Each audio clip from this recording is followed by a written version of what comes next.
AI와 반도체. 요즘 이 두 단어처럼 우리를 설레게 하는 조합이 또 있을까요? AI가 세상을 바꾸는 뭐랄까 두뇌라고 한다면요. 그 두뇌를 움직이게 하는 심장, 혈관, 이게 바로 반도체니까요. 그래서 오늘은 보내주신 자료들을 바탕으로 이 둘의 결합에 가장 똑똑하게 투자하는 방법으로 주목받고 있는 코덱스 AI 반도체 ETF에 대해 한번 깊이 파고들어 보겠습니다. 이 상품이 대체 어떤 청사진을 그리고 있는지, 또 그 안에는 어떤 선수들이 뛰고 있는지, 그리고 우리가 반드시 알아야 할 점은 무엇인지까지 꼼꼼하게 짚어보겠습니다. 네, 오늘 이야기는 단순히 어떤 기업들이 담겨 있다, 이런 목록을 확인하는 수준을 넘어설 겁니다. 국내 AI 반도체 산업의 전체 생태계, 그러니까 밸류체인을 어떻게 하나의 상품 안에 유기적으로 엮어냈는지 그 설계도를 함께 뜯어보려고 합니다. 사실 이 ETF의 포트폴리오는요, 단순한 종목 조합이 아니에요. AI 반도체 전쟁에서 승리하기 위한 하나의 잘 짜인 전략 시나리오에 가깝습니다. 바로 그 시나리오를 이해하는 것이 오늘 분석의 가장 중요한 관전 포인트가 될 겁니다. 전략 시나리오라니, 와, 시작부터 흥미로운데요? 좋습니다. 그럼 그 거대한 시나리오의 기본 줄거리부터 확인해 보죠. 코덱스 AI 반도체 ETF 기본적인 프로필은 어떻게 됩니까? 네, 이게 삼성자산운용이 2021년 7월에 선보인 상품이고요. 국내 주식형 테마 ETF입니다. 종목 코드는 395160이고요. 핵심은 이름 그대로입니다. AI 시대의 가장 중요한 기반 시설, 즉 인프라를 만드는 국내 기업들에 집중 투자한다는 거죠. 예를 들면 AI 연산을 처리하는 데이터 센터, 그리고 그 안에서 정말 핵심적인 역할을 하는 HBM, 고대 역폭 메모리 같은 분야요. 총 보수는 연 0.39% 수준입니다. 아, HBM. 요즘 뉴스에 정말 자주 등장하는 단어죠. AI 시대의 필수품이라고는 하는데 이게 왜 그렇게 중요한 건지 간단하게 한번 짚어주시겠어요? 물론입니다. AI 연산은요, 어마어마한 양의 데이터를 한꺼번에 그리고 아주 빠르게 처리해야 하거든요. 이걸 도로에 비유해 볼게요. 기존의 메모리가 좁은 1차선 국도였다면 HBM은 데이터가 막힘없이 달리도록 길을 16차선 고속도로로 그냥 시원하게 넓혀준 겁니다. 이런 데이터 병목 현상을 해결하지 못하면 아무리 성능 좋은 AI 칩이라도 제 속도를 낼 수가 없어요. 아, 그래서 HBM을 AI 시대의 쌀이라고 부르는 거군요. 네, 맞습니다. 이 ETF는 바로 이런 핵심 부품을 만드는 기업들에 투자하는 거고요. 16차선 고속도로라니 비유가 귀에 쏙 들어오네요. 결국 AI라는 슈퍼카가 달릴 고속도로를 까는 산업, 그 전체에 투자하는 셈이군요. 그렇다면 이 ETF가 그 산업을 담아내는 방식, 그러니까 포트폴리오 구조가 독특하다고 들었습니다. 바로 그 지점이 이 ETF의 핵심입니다. 국내 AI 반도체 밸류체인을 크게 세 개의 단계로 나눠서 아주 입체적으로 접근합니다. 1단계는 삼성전자와 SK하이닉스 같은 대형 반도체 기업들이에요. 이들이 ETF의 굳건한 뼈대이자 방향타 역할을 합니다. 이른바 국가대표 선수들이군요. 메모리, 시스템 반도체, 파운드리, 이걸 다 아우르는 한국 반도체 산업의 본체, 그 자체라고 할 수 있겠네요. 맞습니다. AI 서버나 HBM 수요가 폭발할 때 그 수혜를 가장 먼저 그리고 가장 크게 받는 기업들이죠. 전체 포트폴리오가 흔들리지 않도록 무게중심을 꽉 잡아주는 역할. 이들이 앞에서 시장을 개척하면서 영토를 확보하는 단계라고 보시면 됩니다. 1단계에서 그렇게 든든한 본체가 중심을 잡아주면 그럼 그 다음 단계는 어떤 역할을 하나요? 2단계가 장비, 후공정, 티스트 분야인데 여기서부터 진짜 재밌어지는 것 같아요. 네, 2단계는 성과를 폭발적으로 증폭시키는 가속 엔진 구간입니다. 한미반도체, 원익 IPS, HSPP, 이오테크닉스 같은 정말 수많은 강소기업들이 여기에 포진해 있죠. 이들은 반도체 칩을 실제로 만들어내는 모든 공정을 책임지는 기업들이고요. 아, 기술의 정수. 그렇죠. 제가 예전에 한미반도체 공장을 방문했을 때 HBM 본딩 장비를 본 적이 있는데, 와, 머리카락보다 얇은 칩을 수직으로 12개나 쌓아 올리는데 그 로봇 팔의 정교한 움직임에 정말 숨이 멎는 것 같더라고요. 2단계에 있는 기업들이 바로 그런 기술의 정수를 보여주는 곳들입니다. 잠시만요. 방금 HSPP라는 기업을 말씀하셨는데 고압 수소 어닐링이라는 기술이 전문 분야라고요? 이름만 들어서는 조금 어려운데 이게 왜 중요한 기술인가요? 좋은 질문입니다. 아주 간단히 말하면요. 반도체 웨이퍼 표면에 생기는 미세한 흠집들 있잖아요. 이걸 고압의 수소로 뜨겁게 다림질해서 성능을 극한까지 끌어올리는 기술입니다. 수율, 그러니까 불량 없는 제품을 생산하는 비율을 높이는데 결정적인 역할을 하죠. 앞으로 차세대 미세공정으로 갈수록 이 기술의 중요성은 점점 더 커질 거고요. 아하, 다림질로 옷에 주름을 펴듯이 반도체의 흠집을 편다니 이제 이해가 되네요.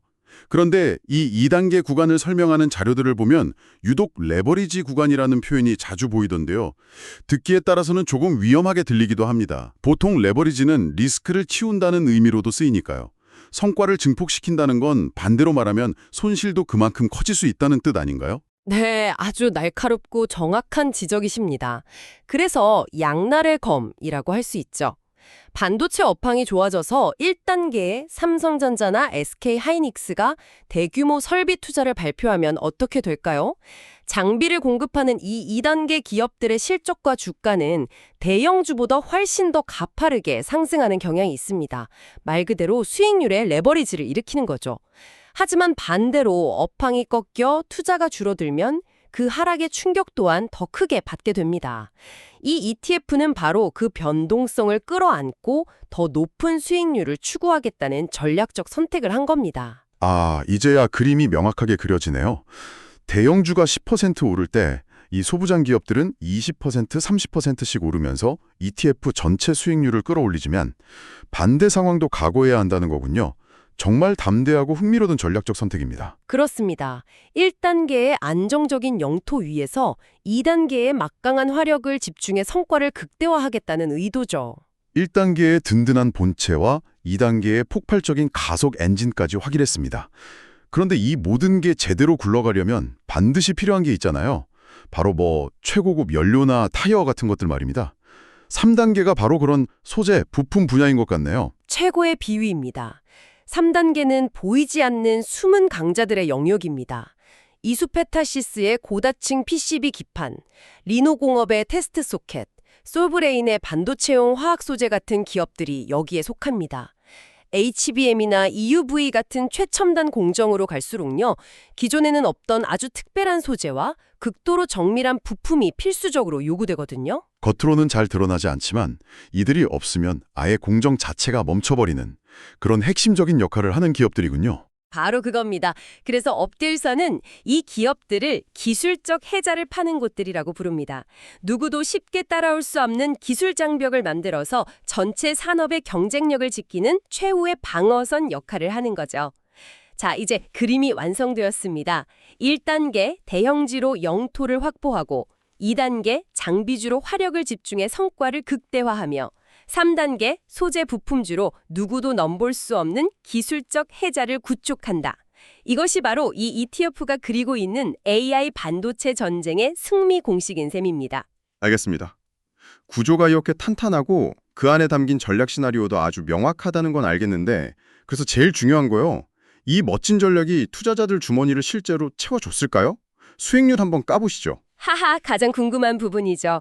2026년 2월 기준으로 성과를 보면 이 전략이 시장에서 제대로 통했다는 걸 알 수 있습니다. 최근 6개월 수익률이 121.63%고요. 최근 1년은 무려 172.18%에 달합니다. 와, 1년에 172%요? 정말 엄청난 숫자인데요. 최근 AI 랠리가 워낙 뜨거웠으니까 그럴 수 있다고 쳐도 좀 더 긴 기간의 성과는 어떻습니까? 그게 바로 이 ETF 성과의 핵심입니다. 단기 성과에 그치지 않았다는 거죠. 최근 3년 수익률은 225.03%, 2021년 상장 이후 누적 수익률도 160.47%를 기록했습니다. 이건 단기적인 유행을 탄 게 아니라는 뜻이에요. AI와 반도체라는 거대한 산업의 구조적 성장 흐름에 올라타서 장기적으로도 꾸준히 성과를 내고 있다는 증거로 볼 수 있습니다.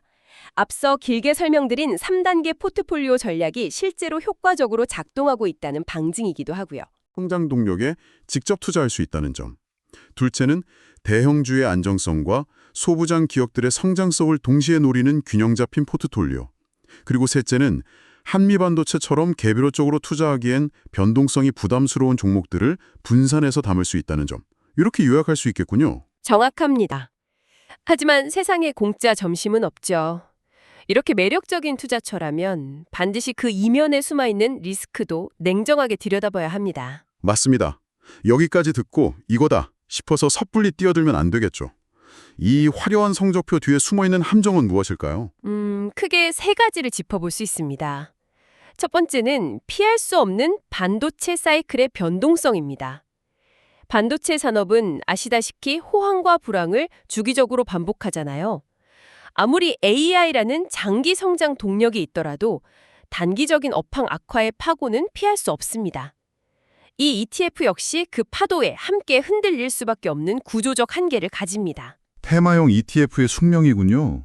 두 번째 리스크는 어떤 건가요? 높은 대형주 의존도입니다.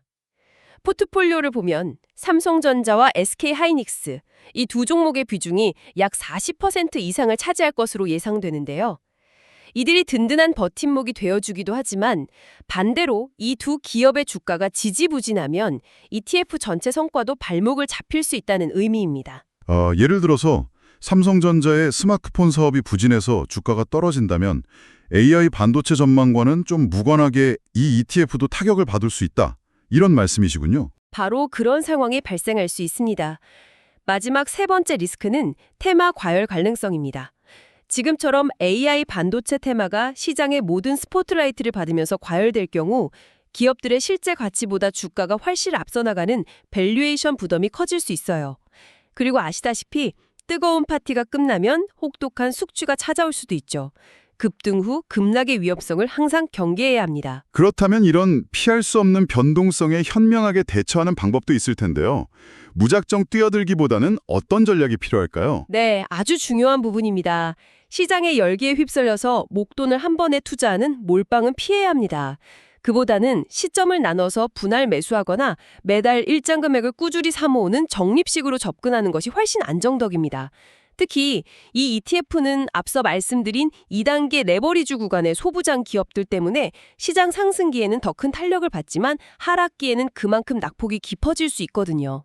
그렇다면 오히려 시장이 과열됐을 때 추격 매수하기보다는 업황이 잠시 조정을 받아서 가격이 하락했을 때를 분할 매수의 기회로 삼는 것이 이 ETF의 구조적 특성을 더 잘 활용하는 방법이 될 수 있겠군요. 정확합니다. 공포에 사서 환희에 파는 역발상 투자의 지혜가 필요한 거죠. 또한 AI 기업들의 실제 설비 투자 계획이나 메모리 반도체 가격 동향 같은 산업의 기초 체력, 즉 펀더멘탈 지표들을 함께 보면서 나만의 투자 속도를 조절하는 것이 중요합니다. 시장의 분위기에만 취하지 말고 산업의 진짜 현실을 봐야 한다는 아주 현실적인 조언입니다. 자, 오늘 나눈 이야기들을 쭉 종합해보면 이 ETF가 어떤 분들에게 특히 더 매력적인 선택지가 될지 그림이 그려지는 것 같습니다. 먼저 AI 시대에 한국 반도체가 성장할 거라는 믿음은 있는데 수많은 기업들 중에서 옥석을 가려낼 시간이나 자신이 없는 분들, 이런 분들에게 아주 훌륭한 대안이 될 수 있겠네요. 네, 종목 선택이라는 가장 어려운 숙제를 대신해주는 것이 ETF의 가장 큰 미덕이니까요. 그리고 삼성전자, SK하이닉스 같은 거인들뿐만 아니라 한미반도체, 이수페타시스처럼 엄청난 잠재력을 가진 소부장 강소기업들까지 한 번에 내 포트폴리오에 담고 싶은 분들, 이런 분들에게도 안성맞춤일 것 같습니다. 한국 AI 반도체 드림팀을 통째로 응원하는 느낌이랄까요? 그렇죠. 밸류체인 전체에 투자하고 싶다는 욕구를 정확히 충족시켜주는 상품이죠. 마지막으로 단기적인 시세 차익을 노리기보다는 최소 1년 이상의 긴 호흡으로 AI 인프라가 확장되는 거대한 흐름에 동참하고 그 과실을 함께 놔두고 싶은 그런 장기적인 안목을 가진 투자자에게 더 적합해 보입니다. 마무리를 하자면요. 오늘 살펴본 코덱스 AI 반도체 ETF는 현 시대 가장 중요한 기술 트렌드 중 하나인 AI 반도체 분야에 가장 압축적이고 종합적으로 투자할 수 있는 매우 효율적인 도구임은 분명합니다. 다만 오늘 계속 강조했듯이 특정 테마에 집중하는 투자는 그만큼 높은 변동성이라는 칼날 위에 서 있는 것과 같습니다. 따라서 이 상품이 가진 공격적인 성향과 본인의 투자 성향, 그리고 위험을 감수할 수 있는 능력을 충분히 고려해서 신중하게 접근하는 것이 무엇보다 중요하겠습니다.